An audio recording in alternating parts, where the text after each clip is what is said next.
TvGrace presents 2023 Conference Summarize. The ineffable words of God that is teaching us, building us, and leading us towards the great transformation.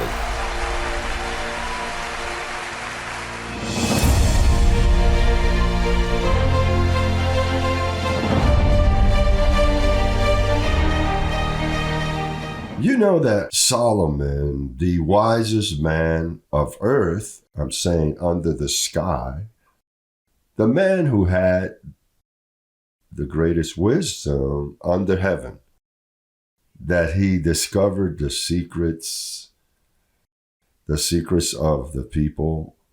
Well, Solomon anticipated that a race was to come. There are minds, there are spirits, because mind and spirit is synonymous. But he contemplated this. Joel also said, in those days when the Lord comes, in the last stage of the movie, there will be a people such as never has been manifest on the face of the earth. So the Apostle Paul also spoke about the false science, implying that there's a true science. That true science was going to be reflected in a knowledge where that super race, not speaking of our children, speaking of us, we are a super race, was coming, and in their minds, they were going to desire that science. Because grace is not only a doctrine, grace is the science of how to live your life. The law kills. The law profited nothing, perfected nothing. Listen, Moses was love, but the law profits nothing. The law produces wrath. That's why the religious ones don't agree with us. I'd say, try to deliver me from my falsehood, as you say. No, that you speak things that are twisted. Well, then straighten them out for me. They give wrath. You know, they get angry because when I speak to them as I'm speaking to you, they feel bad because they're being confronted. What they're doing is fighting against us. We don't fight against them. What we're telling them is the truth, simply. But they fight. But he spoke of a race. The only thing, but that race, look at what Solomon said of the mind, of the heart. Let's look at Proverbs 23:7. For as he thinks in his heart, in his mind. Where are the thoughts? In the mind. So when it speaks of the heart, it's speaking of this heart that pumps blood? No, because it's speaking about how one thinks, because the thoughts are not in this heart, it's in this heart. Say, in my mind. And what did Paul say? That we serve God with what? With the mind, right? Not with our hands, nor with our feet. Oh, knelt down. No. If the mind is not in use, you're not serving God, though you're walking on your knees, though you abstain yourself from foods or sacrificing yourself or whacking yourself. It's my fault, or with pebbles on your feet jumping around. No, it is with the mind. So then the verse says, for as he thinks in his mind, in his heart, so is he. It is to say that, notice that this ministry is important in your life, that the words that we apply here is the true science. And it is a science that when you apply it to your mind, since it's the true, if it's the false science, you'll be doomed. You would have noticed and you would have left here long ago. The reason why you don't leave here, number one, is because you're reading it. And number two, it creates positive effects. So then when you place them in your mind, well, that is what you are. Oh, and these minds, that super race has some temples, that once you defined a truth, whoever comes against you and try to take it from you, no one can move you. Not even a trailer moves you.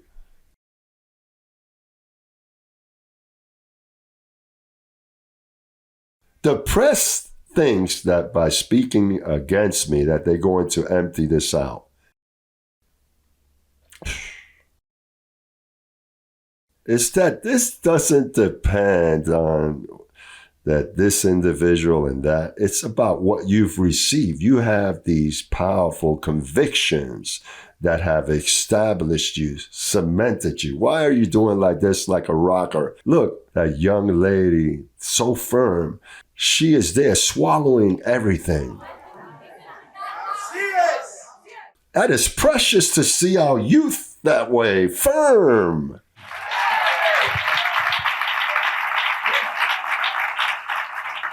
We are defined minds. Nothing moves us. Nothing drives us. Notice that is why the apostle used a terminology there in Galatians 4:19. Look at what it says.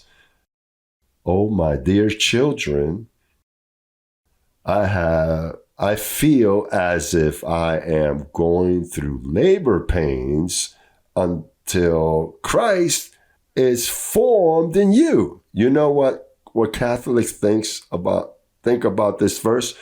Put on a rosary, put on a cross, get a stamp with the Guadalupe or Mary, the mother of Jesus. Make the sign of a cross very elegant.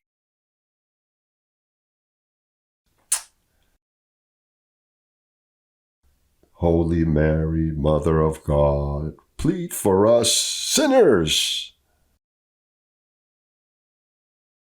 That is the way they form Christ in you in the Catholic Mass.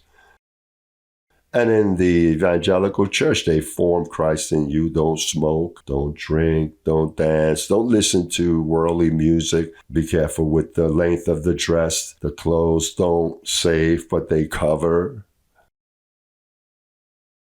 Commandments, don't say this, don't do this. And Christ is formed. Christ is formed by what I am speaking to you. With the science of grace, with the true science. That's how you form Christ, when you have a confession in line with what's written about you. Job 3:25. Let's look at this. For the thing I greatly feared has come upon me, and what I dread has happened to me. What are you fearing, blessed? Well, let's confess ourselves. What are your fears? Well, I fear, oh, brother, I am frightened. I am afraid that I truly think that my matrimony, I fear that and since I fear, I create malice. And if I create malice, I begin to give indirects. And since I fear, I begin to make calls. And I ask there, and I do this here. And I begin to create a fortress that then you're not going to only be fearful, you're going to have to run before that fortress falls upon you. Put that verse again. Stop it right there.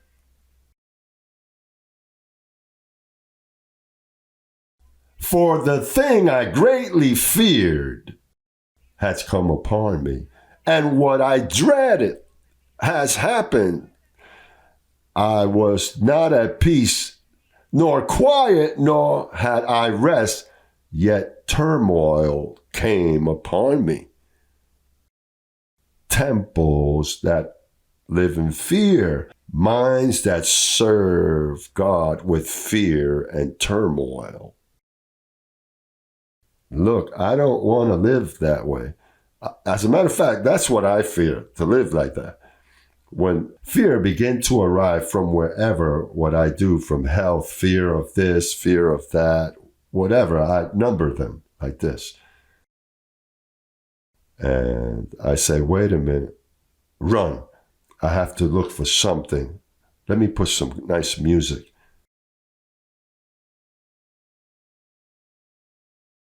But don't you see that you are a machine, a race, that you are created with a form of being. You are a spirit, so you have to be reformed and form Christ in you, because your transformation also depends on it. So you have to be preparing yourself, because if you start, sharing sweet water and bitter water, and people come to hear you, and you're one day sweet and another day bitter. So you're now challenged with two thoughts, and the mind, when it receives that bad information, the effects begin to manifest several days later. You don't notice it, but you see that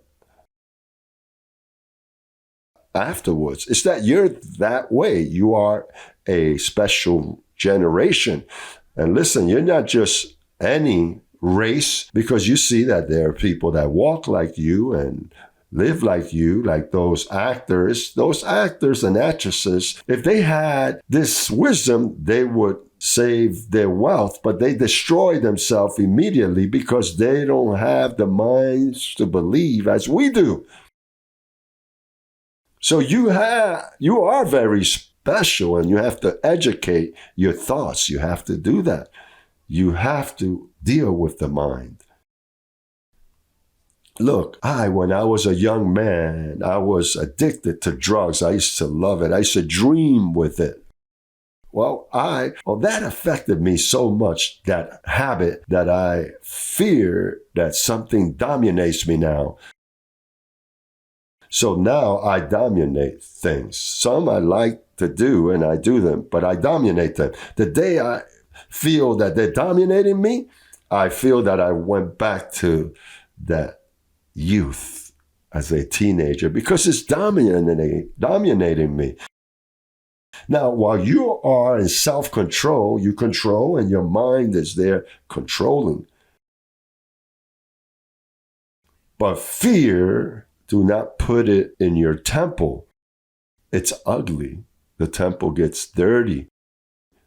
Dirty temples. Dirty temples? Oof. Contaminated with bad information.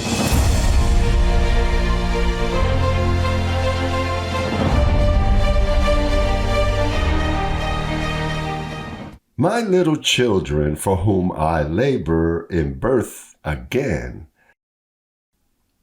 until Christ is formed in you. Imagine that, to form Christ in you. You know what it is? And after it's formed, you're on the other side of the lake. Oof. When Christ is formed in you, then, listen, there is no trial on this earth that can be against you. There aren't any economical or physical situation that comes against you. But to form Christ in the life of someone is the most marvelous thing. Because it's that, in fact, the gospel is for salvation, to save yourself from yourself.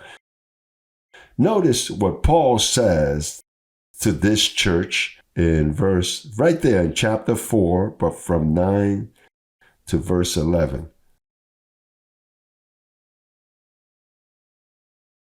But now, after you have known God, but he corrected himself quickly, because you didn't come to know God. God appeared to you. That's why he says, or rather, are known by God, because the free will, that don't exist. How is it that you turn again to the weak and worthless rudiments? Look how the law is, weak and poor. There are people that leave here to the weak and poor, and that's how they wind up, weak and poor. To which you desire again to be in bondage. You observe days and months and seasons and years. I am afraid for you, lest I have labored for you in vain. How sad, right? This church in Galatia, Paul already was losing hope. I fear that I've wasted my time here. I preached grace in vain. They didn't simulate the grace because of the influence of the apostles. And that work, not only here, but through the cameras, we have many blessed that have been engendered already, but in the process of forming the baby, the Pentecostal appears and says, be careful that in the last days they're going to be false prophets, false teachers, be careful.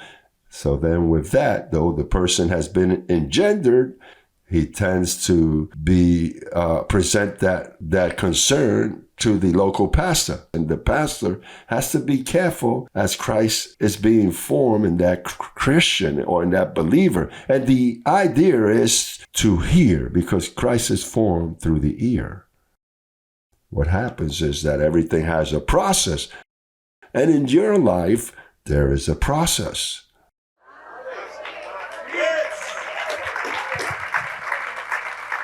And he is dealing with you. And woe if there's an abortion in your mind. Don't abort. Hold the baby there until it's born.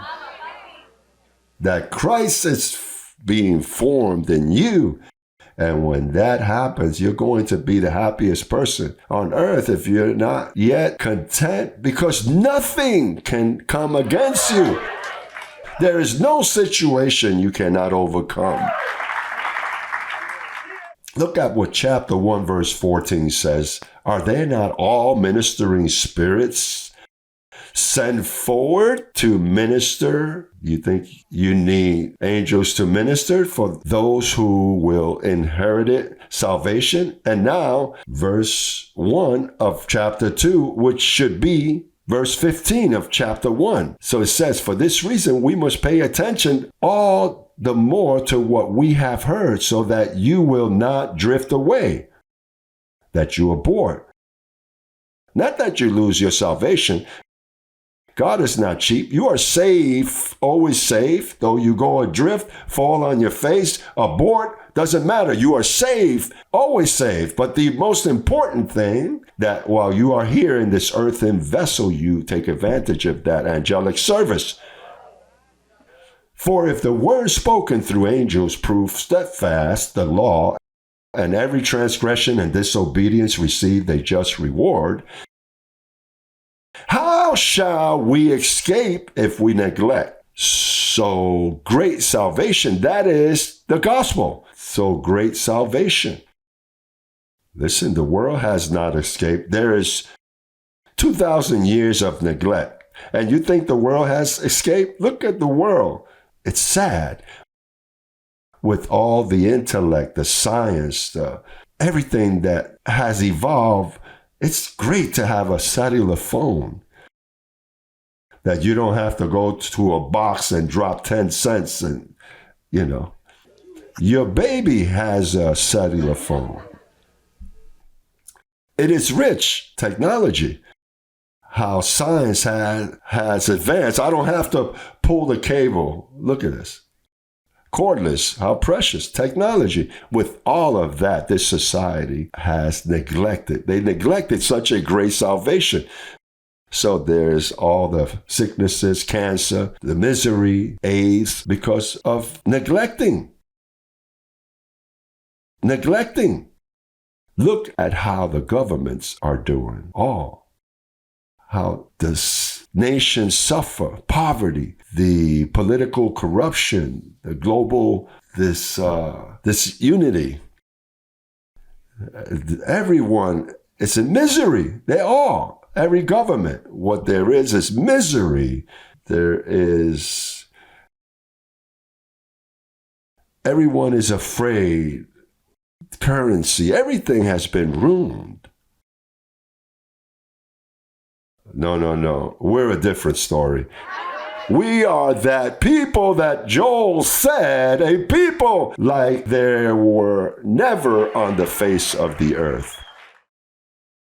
But many of you neglect that. You can't stay quiet in the midst of a situation and complain, oh, I feel like this. Oh, I'm not doing well. Oh, this hurts. Oh, that hurts. Oh, the car broke down. Oh, this situation. I forgot this. I always forget that.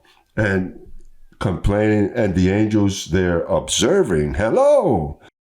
And complain here and complaints there. You cannot live this way, like this, my blessed, with that coverage of angels that are observing you. That is your salvation. Listen, those angels are the ones that put the gospel of salvation. They are the ones that activate it with your confession. I believe, therefore I spoke. You cannot stay silent. But you know what it is for you to be there in your bed and you don't feel right, but you say the life of Jesus, confessing it where you can hear it. This is not meditation. It says, I believe, therefore I meditate. No, I spoke. You have to speak. I'm sorry, Papa. You have to speak. Here, no one gets away with it. If you don't speak, you'll lose your flight. You'll lose the opportunity of getting on the train. You have to speak.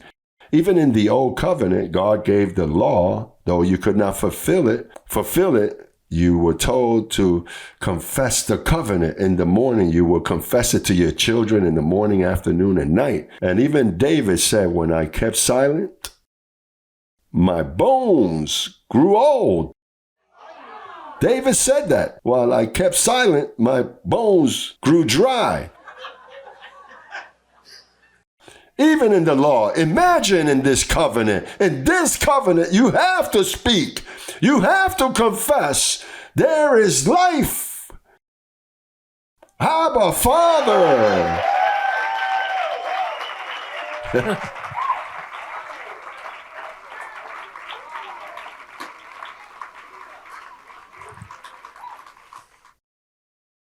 In this covenant, I speak curse words when the flesh gets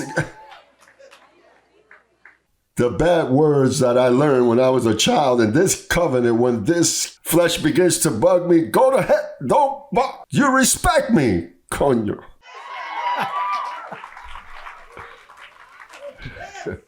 You have to do it because whichever way, if you don't understand in Spanish, chitu, chite, you understand.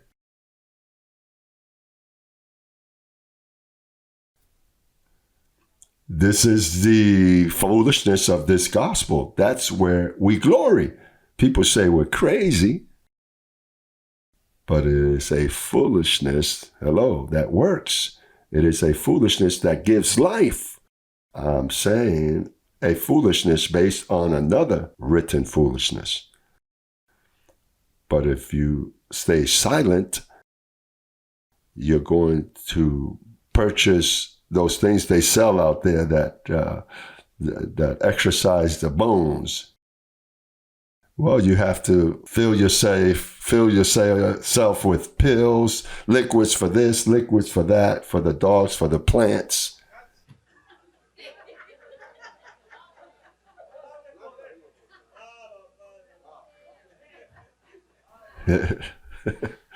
Listen, there was a lady that had spent all of her wealth in her sicknesses in the times of Jesus of Nazareth. And there were not many doctors, very few medicine, and she spent everything. And she says that she touched Jesus of Nazareth and virtue came out of him and she was healed. If she wouldn't have been healed, she would have spent all of her wealth in medicine and hospital. You become bound. You have to exercise your jaw and put oil. And the kids when they're small, those kids that are always crying and complaining, take them from a very young age. Confess the word. Confess the word, and the child learns. And when the child begins to understand, he says, I found a new and living way. It works for my mother. It also works for me. If not, misery will eat you up. And you can say, I don't receive it. Misery will eat you up. I don't receive it. You don't receive it? Stay silent so you'll see. And you can't play with this. This is something that's very serious. This is very serious.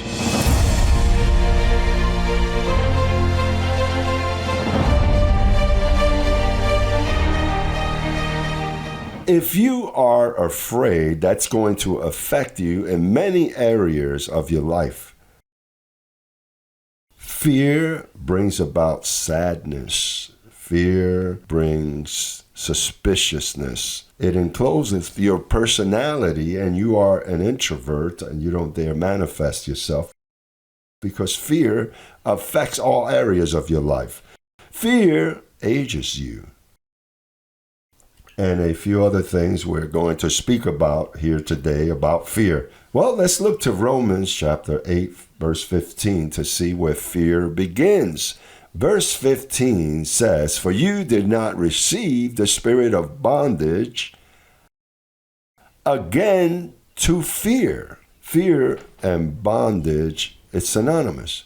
To be in fear again. But you've received the spirit of adoption. You are no longer an orphan. You've been adopted. You know that your mind was orphaned. And when you came to this ministry, your mind was rescued. So then in your mind, you were begotten to a knowledge, a spirit. This world is full of attitudes. Attitude means spirit, the spirit of hate, spirit of jealousy, the spirit of envy. They're all spirits. So there are spirits of fear, of bondage. So here the apostle says, you did not receive the spirit of bondage.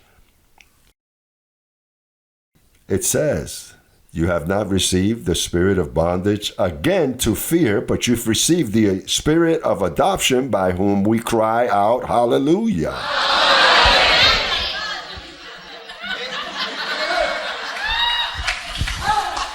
Today, a woman told me, Apostle, and hallelujah is evil if hallelujah comes from fear. Hallelujah. When you hear someone say hallelujah, he's afraid. Gift him with a dog. It is before the cross, hallelujah, and after the cross, Abba Father. And we make this known on account of our visitors and the thousands that watch us via internet that are new, that don't understand, and we must repeat. But notice here there is an important point, an infallible word. Look at what it says. It says, for you did not receive the spirit of bondage again to fear. What? That there was a time where they were in liberty? They were freed, but he says, you're going to fall again into bondage. So what produces that fear again? The law of Moses, the commandments of the law of God. In Rome, it's where Paul spoke most of this, because you know that Rome, the tentacles of Rome was going to reach all of our countries through Catholicism, Romanism. So therefore, Paul warns so you don't live in fear, because fear brings about consequences to your life. You become suspicious. You walk in, you are afraid. It brings insecurity. It affects you emotionally. It gives you tachycardia. It doesn't allow you to function well. That is a spirit. In the very center of the Bible, if you slip your finger right through the center, the Psalms will appear. And before Psalms, the book of Job, Job. Let's look to Job chapter 3, verse 25 and 26. Verse 25, how many have it? Abba Father, it says, For the thing I greatly feared has come upon me. The fear that what? The thing I greatly fear, what happens? Come upon me. And what I dreaded has come upon me. I am not at ease, nor am I quiet. I have no rest, for trouble comes. Listen, fear is like a magnet that is looking for problems. A person that is always afraid, oh, they're watching me, and be careful. Be careful with the food. Be careful with what you eat. And so when you're walking in fear, that attracts, because look at what it says, for the thing I greatly feared has come upon me. And that, don't you see that fear, it's a spirit, the spirit of fear. So then, since that is a spirit, notice if you have a positive spirit, what do you attract? Good friends, prosperity, you enjoy your day, you walk in peace. But if you have a negative spirit, with that confession is how nations are destroyed. So fear attracts problems. It attracts evil friendship. As many of the rebels out there in society draw to you, because the one who is afraid does not like one that is positive. Oh, I don't like that guy because he's always smiling, he's always positive. I need someone that complains by my side. So remember that your mind is full of spirits, of attitudes. And you know why God brings you to this knowledge and to this grace, so that you can get to know yourself. So you can begin to investigate yourself. Truly, that in the most recent years, I've been failing. I am wrong. What's going on with me? And you have to fix certain things, because there's no necessity of you having to live the way you are. You know what God calls a congregation like this? The oven. An oven where he places you and he takes out your measure. Silver. But there are people that come to our meetings and they don't support an enlightenment, because every time you speak grace, it brings out the intent of the heart. And people, they think, you're talking about them and that somebody gossiped their life. And you think that, one is saying it because of you. I don't allow for people to gossip about others. Sometimes I finish a conference and someone will come over and say, what you spoke, you said it for me? No, I don't know what you're going through. I said it because that was the message for everyone. It's that the human race, we all go through the same situations. We all got into the same boat. Some cross over to the other side, and some they drowned in the middle of the ocean. Some arrive dried and some arrive wet.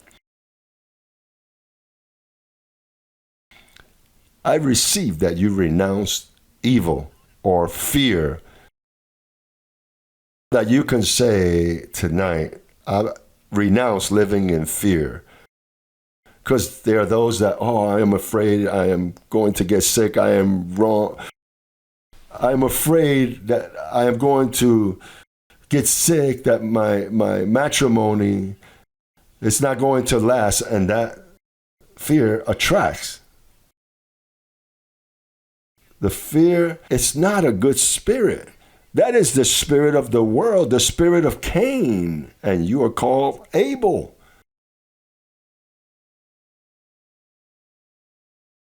That is the way I live my life. I investigate to see why I am reacting that way. And someone may help me and say, Apostle, what's going on here? Truly, I said that? Yeah. The body language says that you were angry, But I wasn't angry, but your body reflected that. It's that sometimes we carry these loads that we reflect that everyone notices except you, right? Now, when you are doing well, everybody notices also. Wow, what's going on? You look so happy. Oh, it's that I am going through some great moments in my life. The one who grows, no, that grows can go through anything, and he continues in the same spirit. How are you? I'm reigning in life. But they told me that you had an accident. That's the Department of Accidents. I'm reigning in life. They told me you were at the hospital, the Department of Temporary